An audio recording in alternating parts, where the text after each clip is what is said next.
lanjut lagi ke Bu Dr. Arita Herawati. Ya, selamat pagi Bu Dokter. Apa kabar? Selamat pagi. Iya. Assalamualaikum. Waalaikumsalam, Bu. Jadi Bu Dokter, kalau kemarin kita tanya jawab itu karena menanggapi Pak Bucah. Ternyata hubungan keluarganya tetap lucu ya. Dia suka gitu anaknya Pak Bucah. Tapi kita saat ini bukan bicara mengenai bagaimana praktek dan bagaimana Mobi memberi dukungan dan bimbingan kepada anggota-anggotanya. Saya cuma ingin minta pendapat. Apa sih yang Ibu lihat dari Mobi? Bagaimana menurut pandangan seorang medis mengenai cara Mobi yang mungkin agak unik dan cukup aneh di mata seorang medis? Mungkin itu akan memberi wawasan baru buat teman-teman yang selama ini agak berpikir negatif tentang Mobi. Tapi kalau Anda kata bicara medis, dan yang bicara adalah seorang praktisi medis, tentu saja hasilnya agak berbeda. Tapi sebelum dijawab, mungkin tolong diperkenalkan dulu supaya teman-teman di sini mendengar dan tahu siapa Bu Dr. Arita. Silakan, Bu. Terima kasih, Pak. Assalamualaikum warahmatullahi wabarakatuh.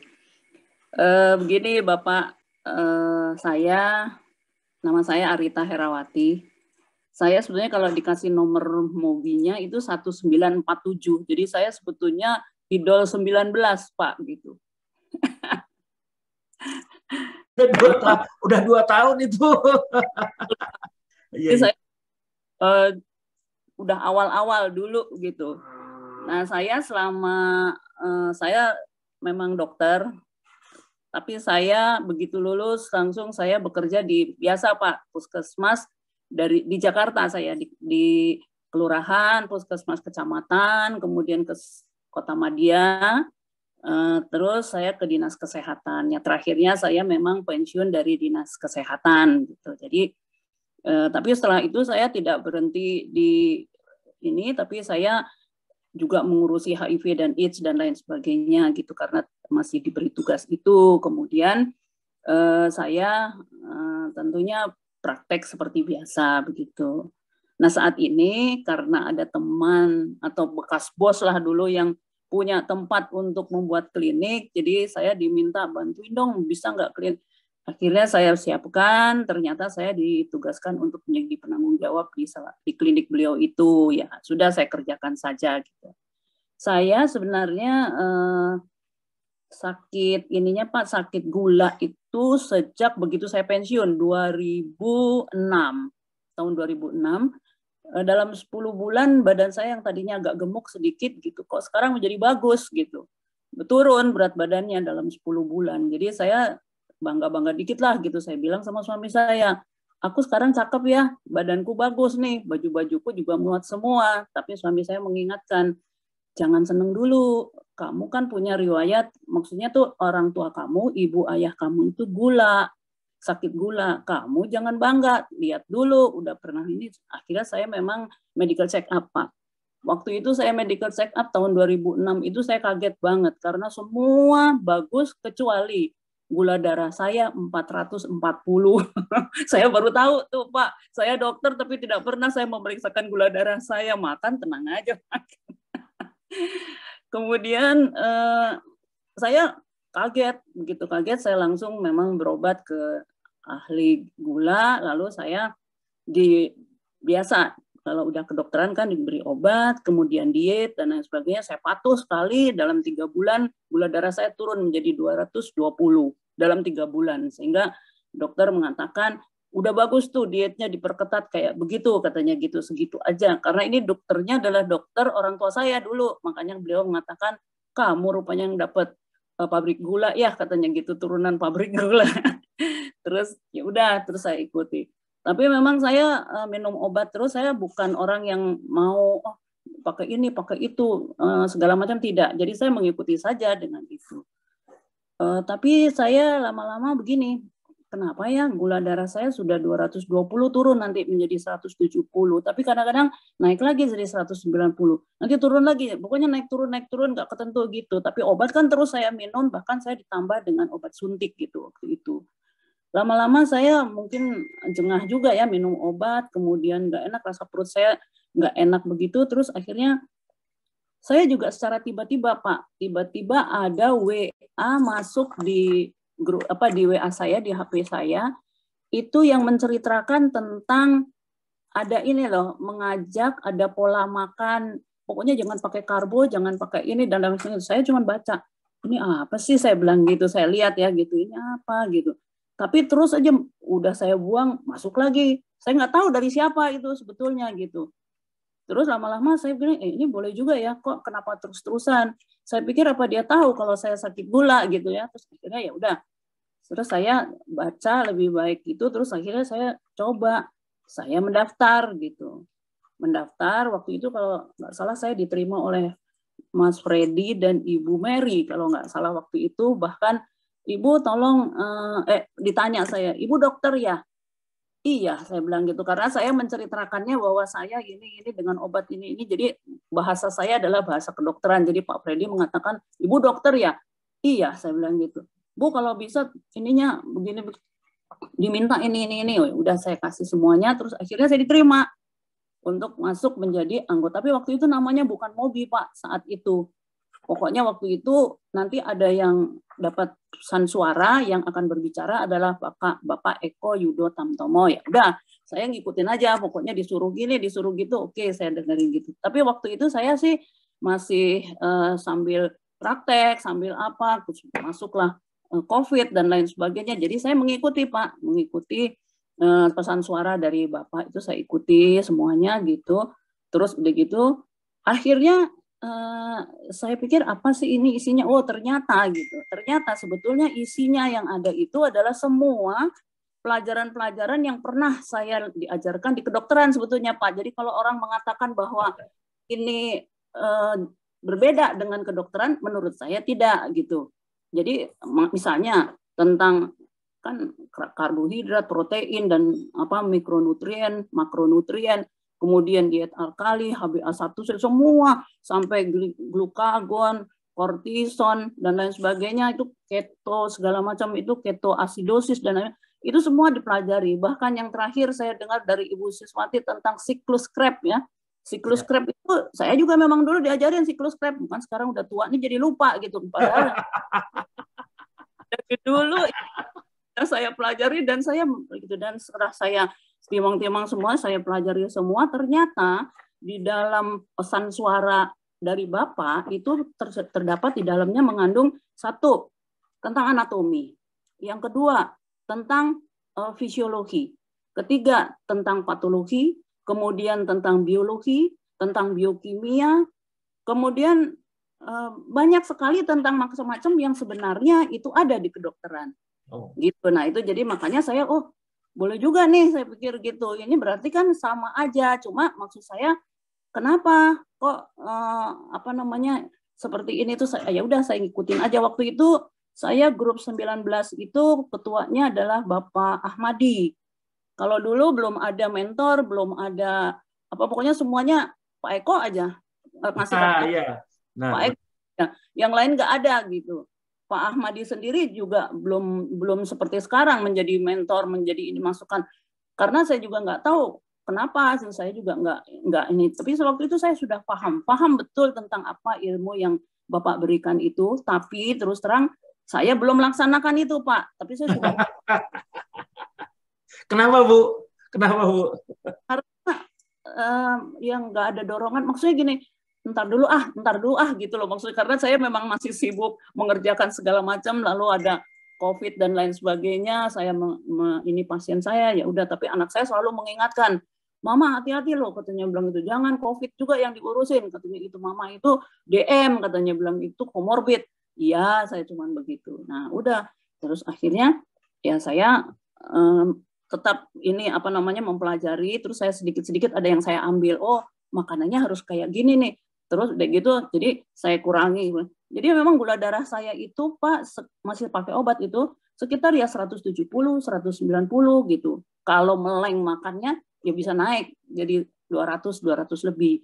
Jadi di situ saya pikir udah, nah begitu saya tahu ini, saya sudah masuk ini, terus agak-agak terlupa-lupa dikit sebetulnya Pak, kan lama itu gitu. Tiba-tiba adik saya bocah, dia bilang, dia datang ke rumah kita, kumpul-kumpul semuanya, dia bawa telur. Saya bilang, itu ngapain bawa telur? Saya bilang, itu kan kita mau makan ini, mau bareng-bareng. Enggak Mbak, aku sekarang, langsung saya bilang, Pak, pimpinannya Pak Eko Tamtomo ya? Saya bilang gitu, Pak Eko. Tanya gitu. Aku udah jadi anak buahnya Pak Eko Tamtomo duluan. Saya bilang gitu dari kantor. Terus yang saya bodoh juga, saya ditanya, emang Mbak nomornya berapa? Katanya nomor ininya. Dia sudah Mobi kan Pak, dia masuk sudah Mobi. Saya bilang dulu sih bukan Mobi namanya, nggak ada namanya dulu. Saya bilang gitu. Nomornya berapa? Online ya. Iya, betul. Terus saya bilang nomornya berapa? Lah, mana aku tahu nomornya berapa. Makanya saya terus usaha untuk mendapatkan nomor itu, saya bertanya kepada, kalau nggak salah Bu Yuli atau Bu Mary. Bu Mary, saya nih anggota DOL 19. Katanya ada nomornya. Saya sebetulnya nomor berapa sih Bu Mary? Gitu. Baru dikatakan 47. Lalu saya buka-buka lagi. Oh, adik saya tanya, siapa ketua regunya? Ketua grupnya tadinya saya nggak tahu. Saya buka-buka ternyata, oh Pak Ahmadi. Begitu saya hubungi Pak Ahmadi, ternyata sedang tugas ke luar negeri gitu kan. Waduh, ini gimana nih saya bilang gitu. Tapi saya nikmati aja. Tapi adik saya tuh kan memang patuh Pak. Jadi dia cepat sekali sudah begini. Saya sih cuma ketawa aja gini. Terus begitu udah saya mengikuti ini karena semuanya ilmunya sudah oke. Saya pikir seperti itu. Dan adik saya tiba-tiba 5 bulan kemudian mengatakan, berfoto Pak di atas mobilnya sambil mengatakan, hore, aku udah bebas diabetes mellitus, katanya gitu. Juga dia nih. Dan kebetulan kami bersaudara semua sakitnya sama Pak. Jadi saya paling nomor 1, Buca itu nomor 2, nomor 3 adik saya laki-laki lagi, nomor 4 dan nomor 5 itu adik saya perempuan. Semua kita gula darahnya selalu tinggi. Balapan dong prosi gula. Iya Bu. Nah, Bucah itu sampai marah, bilang sama kita, kan waktu itu dia menolong Pak Tan siapa yang sudah Pak Tan itu sudah Tan iya, itu sudah gangren gitu. Makanya dia marah di pertemuan kita di sini, dia bilang, kalian itu katanya mau nyari-nyari sakit aja, katanya dia bilang gitu. Kita dimarahin semuanya. Terus begitu itu liatin itu, Bapak itu aku temenin sekarang tuh kakinya bagus ini segala. Kalian ini kan nggak kenapa-napa, cuman gula darahnya aja naik. Udah gitu makannya segala macam dimakan katanya. Udah gitu. Adik-adik saya bilang iya gitu. Jadi kalau mau makan ngumpet Pak. Mau makan apa? Jangan makan. Itu ada si Budi katanya gitu. Jadi nggak makan. Persekongkolan. Akhirnya saya baru tertarik juga. Saya pikir gini, iya ya, kenapa sih aku punya ilmu sudah ngerti ini, kenapa kok aku nggak pelajari lebih lanjut gitu. Makanya saya melihat ini terus ternyata bagus seperti ini dan sekarang sudah lebih teratur dan sudah ada sudah ada mukanya lah gitu, ada Mobi dan sebagainya. Dulu kan nggak tentu Pak mau nanyanya mau siapa. Bolak-balik WA ke Pak Eko nggak dapat jawaban gitu, walaupun mungkin jamnya salah ya nggak dapat jawaban. Saya pikir gitu. Saya juga baru kalau mau telepon Pak Eko itu dari jam 9 sampai jam 12 katanya gitu, baru nanti diterima Pak Eko. Oh gitu ya. Nah udah, jadi saya sebetulnya mengikuti ini seperti itu lah. Kalau kita lihat sebenarnya karena ilmunya semuanya adalah ilmu yang pernah saya pelajari di kedokteran, ya bagi saya sih nggak aneh gitu loh Pak. Cuman Bapak tadi menanyakan dimusuhi oleh dokter, ya jelaslah dimusuhi sama dokter karena kita kan implementasinya saja yang berbeda. Kalau kita nih karena diajarin ini semua, tapi untuk pasien kita judulnya adalah gizi seimbang gitu. Ya. Jadi itu kita kerjakan. Kalau enggak kan kita salah nanti ngasih tahu pasien tapi salah gitu karena ilmunya kita adalah itu ilmu dasarnya gitu. Nah, sekarang kalau Pak Eko dengan penelitian Bapak yang semuanya mengatakan bahwa ini Presiden Mobi, ini Profesor hobi. Terus udah gitu, jadi implementasinya memang berbeda, Pak. Jadi berbeda karena Bapak kan mengatakan karbonya 0, proteinnya banyak, lemaknya cukup gitu. Terus yang namanya karbo itu apa saja kan semuanya ada di dalam ini, di dalam pesan suara gitu. Jadi saya pikir, oh ini berarti ekstrim. Tapi saya juga takut, Pak, waktu pertama kali mau mengikuti ini. Saya datang ke penyakit dalam, ke dokter saya sendiri, saya bertanya, dokter saya mau ikut ini nih. Kalau soal puasa, Senin Kemis, ya mulbit udah biasa saya kerjakan. Kalau IF ini saya mulai baru berjalan, tapi saya tanya dulu. Kata dokter saya, dokter penyakit dalam, iya saya pernah dengar sih itu, tapi saya tidak mendalami itu. Bilang, dok itu sebetulnya tidak melanggar kedokteran karena itu ilmunya adalah ini, jadi saya ngajarin bab penyakit dalam, Pak, gitu, jadi sok tahu banget gitu. Dia mengatakan udah gini, dokter kalau pengen itu silahkan, IF kerjakan silahkan, tidak apa-apa, olah nafas silahkan, tidak apa-apa, tapi untuk diet tunggu dulu. Nah, dia rupanya memperbaiki saya, dia bilang obat minum saya stop semuanya, saya ganti dengan obat suntik. Nah, obat suntik saya dikasih Novorapid yang 3 kali sehari, lantus malam gitu kan. Jadi 4 kali saya nyuntik badan saya, Pak, semalam. Tapi nggak minum obat lagi. Iya, iya. Nah, begitu saya menyuntik itu 10 hari, kenapa gula darah tadinya nggak dapat dosis yang benar sampai naik 300, Pak. Saya bilang, aduh dokter ini gimana, saya tunggu dulu, sabar. Sampai begitu dapat dosisnya, saya bisa 100, 120 atau di bawah 100 kadang-kadang, tapi dengan obat gitu. Terus saya tanya suami saya, kebetulan suami saya dokter juga, Pak, tapi dia sehat. Dokter semua. Dia tidak sakit gula, tidak sakit apa-apa, alhamdulillah gitu. Terus dia bilang, udah kalau sama udah segitu nggak usah nyuntik, coba dilihat dulu. Tapi saya makan kan sudah mulai nyoba-nyoba telur yang lebih banyak, nasi sama sekali sudah saya tidak makan sebetulnya, Pak. Jadi sebelum saya kenal sama Bapak, saya sudah nasi itu sudah nggak pernah makan sebetulnya gitu. Tapi cuma nasi doang, kok mie masih suka gitu. Sama aja itu.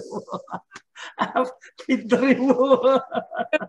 Jadi kita masih suka, mie masih suka, roti masih suka. Aduh, saya bilang, walaupun ngambilnya cuma secuil, kadang-kadang bagi dong kita jadi gitu. Aja gitu, nah pokoknya di sekitar itu. Nah begitu saya dilarang nyuntik sama suami saya, kenapa kok gula darah saya menjadi stabil gitu. Akhirnya saya balik lagi ke dok, aku disuruh nyuntik ini sama ini, boleh nggak kalau misalnya aku nggak nyuntik sekarang, karena aku nggak nyuntik nih 10 hari udah begini nih bagus. Dokternya bilang, Oke, nggak apa-apa, udah jangan pakai obat, katanya bilang gitu. Jangan kalau gitu nggak suntik. Jadi saya langsung berhenti suntik, nggak suntik lagi gitu. Nah, tapi dokter masih memesankan soal diet, Ibu mendengerin saya ya, katanya gitu. Jangan langsung drastis harus begini seperti yang diajarkan di tempat Pak Eko itu. Jadi saya gimana dokter? Ya gini ya, sekarang ini dulu. Jadi kalau habis itu berapa gula darahnya saya lapor. Oh saya segini gitu, terus gitu. Kalau habis puasa gini, habis ini. Terus lama-lama, oke, kalau begitu laksanakan seperti apa yang diajarkan di mobil itu. Tapi ya itu tadi Pak, saya memang tidak sepatuh Budi Cahyono, jadi itu sudah gitulah gitu. Terus akhirnya saya berpikir, bagus sih ini sekarang udah ada mobil dan lain sebagainya. Jadi saya supaya pada diri saya mengatakan bahwa pokoknya pelajari, kemudian sampai mengerti, sampai paham, kemudian nanti terakhirnya kita harus laksanakan. Jadi gitu maksud saya. Yeah. Yang berikutnya saya berpikir, nggak boleh gerasak-gerusuk, karena saya suka mengikuti di diskusi Sabtu dan Minggu. Itu kan selalu yang bertanya, aduh kenapa sih saya nggak bisa 2 digit gitu. Termasuk adik saya selalu yang di Uber 2 digit gitu kan. Sampai saya pikir dalam, ini kan mestinya sabar, jangan itu kalau sudah 2 digit itu gara-gara cheating, ya salah kamu sendiri kan gitu loh maksudnya. Iya, Jadi iya. kali pokoknya ulangi lagi seperti ini supaya bagus. Adik saya juga gitu, jadi saya bilang sama adik saya, kalau mau ikut ini, kamu jangan pikirannya mau 2 digit, 2 digit, kapan mau fit terbalik. Jangan seperti itu. Tapi kamu kerjakan sesuai dengan tuh, sabar, hatinya sabar. Saya bilang gitu. Aku kepengen makan yang itu loh Mbak, yang udah 20%. Ya nggak bisa kalau mau buru-buru. Bisa. Pokoknya diikuti, insya Allah nanti ini. Nah sekarang kami mengerjakan itu dan saya juga mengerjakan seperti itu. Jadi kalau menurut saya Pak, ini hanya ini saja bahwa satu, jangan nguber itu, terus pelajari materinya sampai hafal, sampai merubah cara berpikir kita, kemudian pahami dan laksanakan gitu. Karena ini adalah paradigma baru menurut saya gitu ya. Jadi nggak apa-apa, nggak ini. Jadi nggak saya. Cuman satu Pak yang sebetulnya saya kan punya prolanis juga di apa namanya, ikut prolanis di puskesmas gitu. Dokter puskesmas bingung karena saya dengan adik saya itu sekarang gula darahnya tidak seperti waktu kemarin-kemarin gitu. Bahkan saya bilang, dok saya nggak usah diresepin obat. Loh kenapa? Saya nggak minum obat lagi, saya nggak disuntik lagi. Yang benar katanya, benar. Coba kan. Ternyata memang gula darah saya sudah stabil seperti itu, adik saya juga seperti itu. Nah dokternya mengatakan, Bu dokter, kasih tahu dong tuh teman-teman yang lain. Saya satu grup itu ada 50 orang, Pak. Ya. Kalau mau semuanya ada 3 grup itu. Jadi grup yang lainnya juga 50. Jadi 150 orang lah yang sama sakitnya seperti saya gitu. Iya, Bu. Ternyata tidak mudah untuk pada mereka. Apalagi kalau kan saya selalu mengawali kalau mereka tanya, "Kok Ibu sekarang kurus?" Iya, karena saya diet. Saya bilang gitu. Dietnya apa? Ini loh, gini saya kasih tahu. Pokoknya ada 3 pilar yang harus dikerjakan. Pertama, PMB. Apa itu PMB? Saya jelaskan secara sepintas, Pak, gitu. Jadi karbonya 0. Langsung, hah? 0. Aduh, mana kuat saya, nggak makan nasi, mana kuat gitu. Saya ngerjain tetap seger, nggak apa-apa tuh, saya bilang. Yang kedua, itu yang intermittent fasting, yang harus puasa 16 jam. Itu juga, 16 jam. Terus udah gitu, aduh, mana kuat, katanya gitu. Boleh minum, saya bilang gitu. Boleh minum. Nanti makan sampai, makanya saya waktu itu, ilmu saya yang belum dapat, mungkin saya pernah tanya di pertemuan Sabtu ke Pak Eko, Pak Eko kenapa sih intermittent fasting itu dari mulai jam 20 malam, terus baru nanti buka jam siang gitu. Yeah. Boleh kalau misalnya makannya mundur sampai jam 10 gitu kan, sampai yang penting 16 jam gitu. Ternyata saya diterangkan, oh nggak bisa karena itu ada fase penyerapannya, ada fase pembuangannya, ada fase pencernaannya. Jadi itu yang harus diikuti. Oh ya sudah, kalau emang itu saya paham, ya saya mengikuti itu. Dan alhamdulillah sih sekarang sampai jam 12, jam 1 lah gitu. Itu biasanya yang suka juga menjengkelkan saya adalah kenapa sih 101 Pak gitu. Jadi yang angka satunya ngapain sih lu ngikut sini?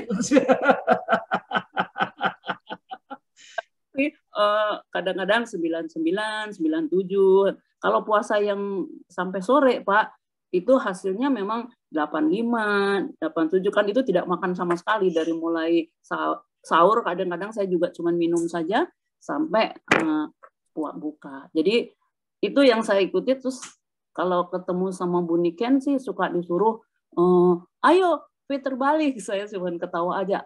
Adik saya juga gitu. Nanti kalau saya buka jam 12, nih liatin aku IF buka jam 11, 97, saya bilang gitu. Kata Budi, bagus tuh, keren. Udah sekarang nanti ukur lagi.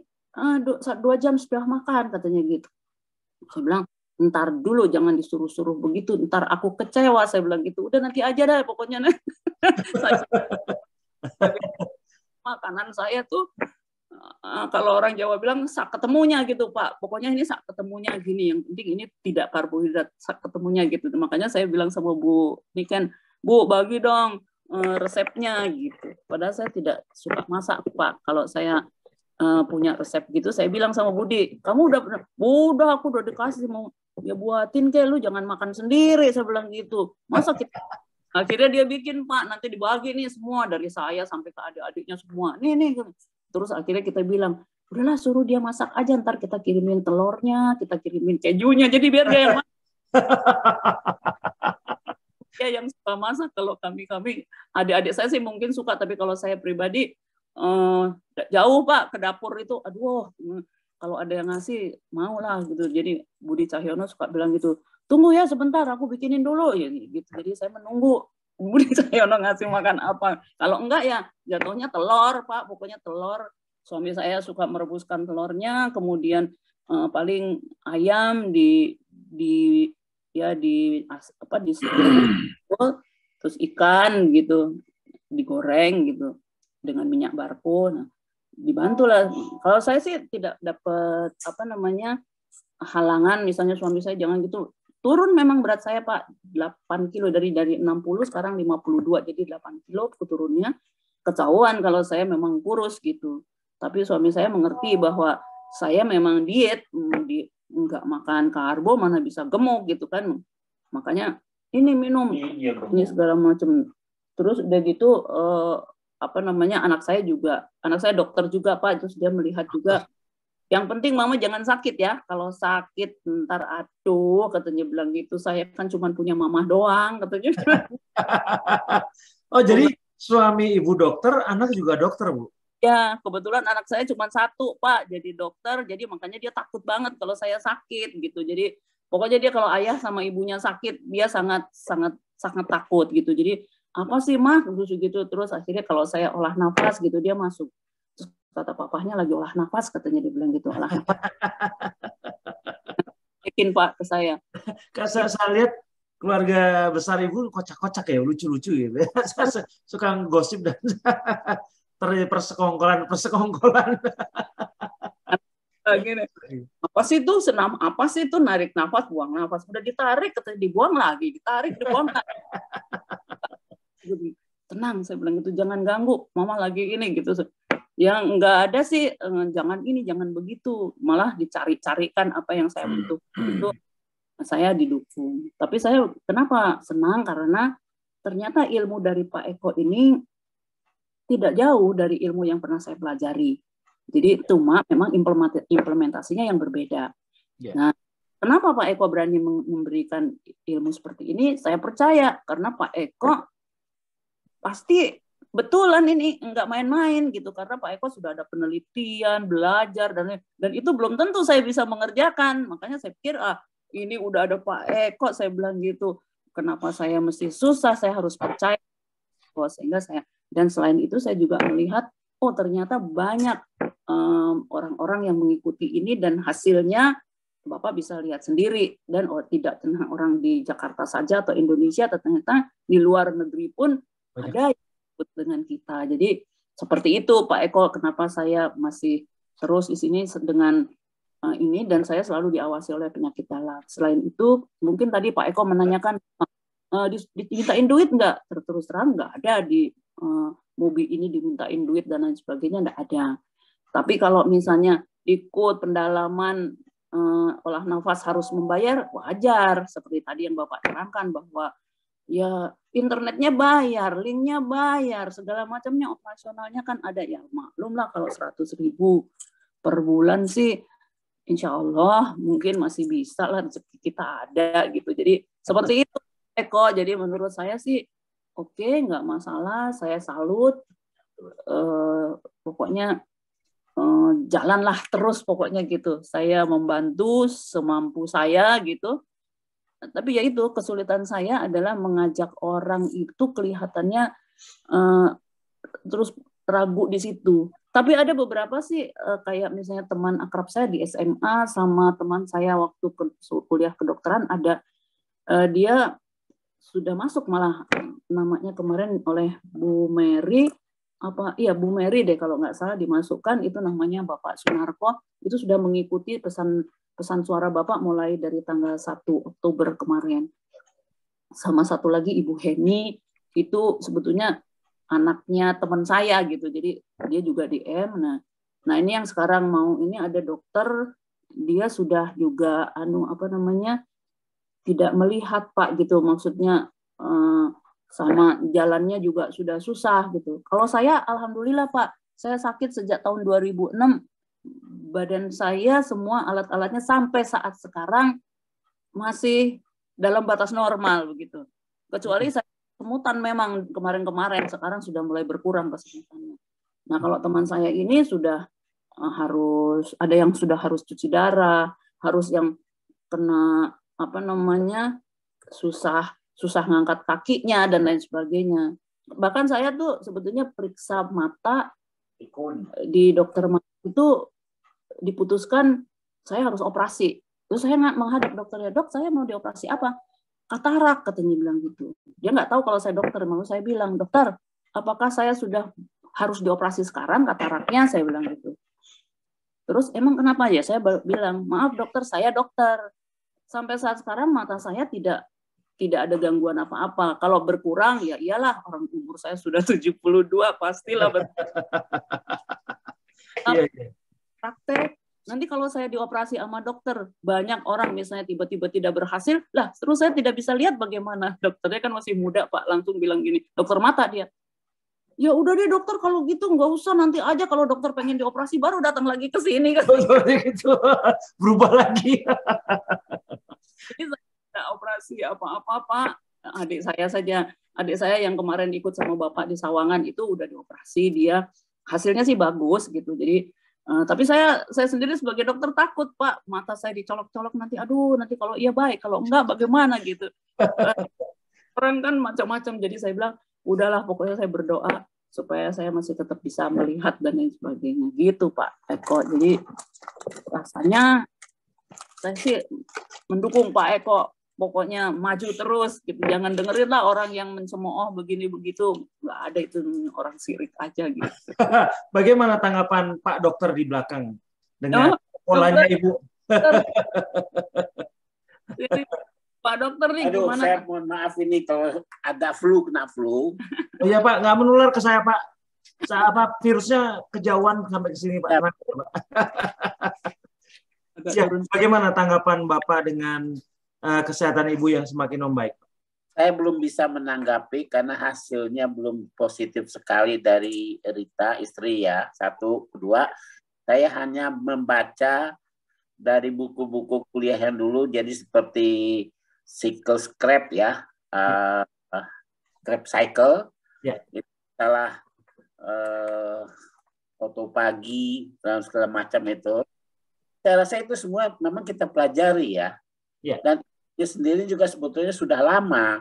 Cuman ya kita harus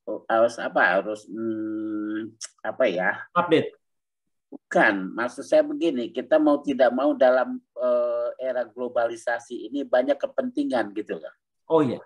Nah, jadi terus terang saja saya tidak berani mengatakan orientasinya kepentingan pribadi kelompok ataupun apa, yang penting mana yang kita yakini dan berhasil dan berguna untuk kita, silahkan kita jalan sendiri. Kita tidak usah terpengaruh dengan pendapat orang lain kalau bertentangan dengan kita. Satu. Dua, masalah saya pernah dengar dari Pak Eko sendiri bahwa manusia ini diciptakan oleh Tuhan sempurna. Bahkan manusia ini bisa melaksanakan auto treatment. Jadi apa segala yang terjadi dalam tubuh kita yang usang itu akan diganti oleh yang baru. Nah, itu juga ada kaitannya dengan autopagi yang kebetulan saya lupa namanya, itu salah satu profesor dari Jepang yang mendapat hadiah Nobel masalah autopagi. Yoshinori Ozui Pak namanya. Betul, saya lupa. Malu. Nah, itu. Jadi saya pelajari aja. Saya tidak saya mendengarkan aja di samping sambil saya mencari korelasinya dengan ilmu-ilmu atau buku-buku yang pernah saya miliki dan saya baca kembali gitu loh. Jadi lebih banyak saya hanya sebagai pendengar. Cuman prinsip saya cuma satu, kalau memang hal-hal yang baru ataupun yang lama yang berguna bermanfaat buat kita, jangan usah dengarkan omongan orang lain, ya. Itu dalam dari segi medisnya saya kaitkan ya dengan secara ilmunya, tapi saya kaitkan juga dengan agama. Betulan ya nama saya Muslim. Oh ya. Ya, saya beragama Islam. Jadi saya mempelajari buku-buku agama Islam yang mengatakan bahwa penciptaan manusia oleh Tuhan itu adalah sangat sempurna.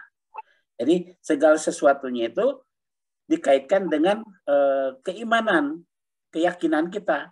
Jadi apapun yang kita minum, katakanlah seperti orang pergi ke, katanya orang pintar, melihat air itu saja di mantra-mantra oleh dia dengan ayat suci, tapi dia yakin, seyakin-yakinnya itu bermanfaat, menyembuhkan. Nah gitu. Apalagi kalau metode-metode yang sedikit saintis, seperti Mobi ini ada segi saintisnya, walaupun tidak 100% mengarah ke medis gitu loh, ya kan? Bahkan orang-orang medis yang Pak Eko katakan ada yang mencemoohkan, ada yang tidak setuju, ya silahkan saja, karena orientasi mereka dengan ilmu yang mereka miliki. Ya. Tapi dan kita kan apapun yang bisa kita lakukan kalau untuk kepentingan orang baik, orang banyak dan hasilnya baik, kenapa tidak diteruskan? Demikian Pak Eko, terima kasih ya. Terima kasih Pak Dokter untuk supportnya. Ya. Ini akan membesarkan hati banyak sekali anggota kita yang selama ini merasa mungkin aku berjuang sendirian. Kalau andai kata motivasi datang dari para dokter, ini akan jauh lebih menguatkan. Terima kasih Pak Dokter Muslim, Bu Dokter Arita untuk hari ini bincang-bincangnya. Ini akan sangat menguatkan dan membesarkan hati. Terima kasih untuk pertemuan. Baik, saya hanya menyapa para anggota Mobi bahwa segala sesuatu yang kita lakukan itu tidak perlu tergesa-gesa. Kesabaran itu paling penting, ya. Karena kalau kita tidak sabar dengan emosi, apa yang kata Pak Eko katakan, orang kaget saja atau apa, itu glukogennya glukosanya itu akan gulanya akan tinggi. Itu betul karena ada faktor hormon endokrin, ya. Ya, jadi saya sarankan untuk anggota yang lain semoga tetap sabar dan tekun melaksanakannya. Terima kasih. Wassalamualaikum warahmatullahi wabarakatuh. Waalaikumsalam. Terima kasih banyak Pak Dokter. Ini berbahagia sekali Bu. Hari ini kita 3 orang dokter, termasuk ini ada lagi Pak Dokter Muslim. Jadi ada 4 orang dokter yang membuat pertemuan dari hari Sabtu ini semarak sekali Bu. Terima kasih banyak. Ada pesan Bu untuk teman-teman Bu? Ya, terutama untuk Pak Eko beserta tim semua, para admin, para mentor. Terima kasih banyak karena saya juga belajar Pak dari semuanya. Kalau Pak admin terutama kalau saya rewel nanya apa-apa, mohon maaf. Saya tahunya teleponnya Bu Mary, Pak Freddy, sama Bu Yuli. Itu saja yang biasanya saya WA, tapi alhamdulillah mereka baik semuanya dan saya mengucapkan terima kasih. Semoga tidak putus asa. Pokoknya ayo kita berjuang sama-sama supaya semua orang sehat, orang sakit DM terutama gitu. Karena ini makin hari makin banyak yang sakit diabetes Pak gitu. Untuk supaya dok mengetahui ini yang bagaimana caranya, saya rasanya berpikir gimana ya supaya dokter mau mendengarkan atau memahami tentang pesan suara yang Bapak berikan gitu. Padahal itu kalau mau saja memang tidak bisa sekali Pak. Saya aja udah baca balik lagi, saya bilang apa sih tadi? Apalagi sekarang udah tua begini, jadi ngapalinnya rada-rada bolot dikit gitu Pak. Jadi saya tulis lagi. Jadi apa yang di situ ada saya tulis. Jadi seperti gitu. Jadi maksud saya gimana ya caranya supaya teman-teman dokter banyak yang tahu. Nah, mungkin dengan Pak Eko sering testimoni di YouTube itu mungkin bisa membantu mereka kalau mereka ada perhatian terhadap ini. Mudah-mudahan doa Ibu terkabul Bu. Jadi memang dari YouTube itu memang itu menjadi jembatan kita kepada banyak saudara-saudara kita juga, mudah-mudahan para dokter juga memperhatikan dan kemudian mereka menyampaikan pengetahuan ini, menyebarkan kepada banyak orang sehingga makin banyak orang yang terbantu, tertolong. Ya, Baik Bu Dokter, terima kasih banyak untuk bincang-bincangnya luar biasa. Ini sampai jam 12, jarang-jarang itu sampai jam 12. Biasanya jam 10 udah tutup, ini jam 12 kita baru berakhir. Tapi terima kasih banyak, salam untuk Pak Dokter Muslim, suami Ibu, pada anak-anak, anak Ibu. Ini akan sangat membantu sekali apa yang Ibu sampaikan. Tadinya sudah mempersiapkan tanya jawab banyak Bu, tapi rupanya Bu Arita sudah banyak sekali yang jelas, luas sekali. Wah, nggak kebayang. Cerewet kali saya, mohon maaf banget. Enggak Bu, enggak. Justru itu memberi apa ya wawasan pada kami orang-orang yang awam ini bahwa ternyata banyak knowledge, banyak pengetahuan yang kita dapatkan dari pembicaraan ini dan memberi wawasan kepada saudara-saudara kita yang lain, Bu. Terima kasih banyak loh, Bu. Ya, cuman kan satu lagi, Pak. Jadi banyak kelihatannya anggota yang misalnya ada hubungan dengan jantung, hipertensi atau glaukoma dan lain sebagainya. Itu kan karena gula darahnya sudah turun langsung semuanya kan gitu. Menurut saya barangkali itu harus ada ini dulu sama dokter gitu. Jadi jangan main buru-buru semuanya diberhentikan gitu. Tapi apalagi jantung, Pak. Tadi aja masih katakan kenapa berdetak cepat terus bunyinya gini. Terus udahlah saya minumin aja ini. Saya bilang terus saya berhentiin ini. Waduh, saya takut sebagai dokter gitu, kok begitu, tanya dulu sama dokternya, maksud saya gitu. Ya itu saya mengingatkan itu saja, bukan berarti kita harus melalui dokter itu merubah pola makan dan lain sebagainya. Kalau itu sudah keyakinan kita sebetulnya, kalau mau diteruskan sih tidak masalah gitu. Ya, sebenarnya untuk penyakit-penyakit yang dianggap berbahaya kayak ginjal dan jantung, memang biasanya kita rujukan kepada dokter yang selama ini merawat. Tapi kalau untuk diabetes biasanya kalau andai kata sudah turun, obat biasanya langsung bisa dihentikan. Jadi yang memang yang kita anggap selama ini dari mobil sepakat dari mentor yang bicara jantung, kita sangat berhati-hati sekali. Ginjal juga sangat berhati-hati sekali. Kita nggak, saya sudah minta pada para mentor untuk bertindak hati-hati untuk dua jenis ini, jantung dan ginjal.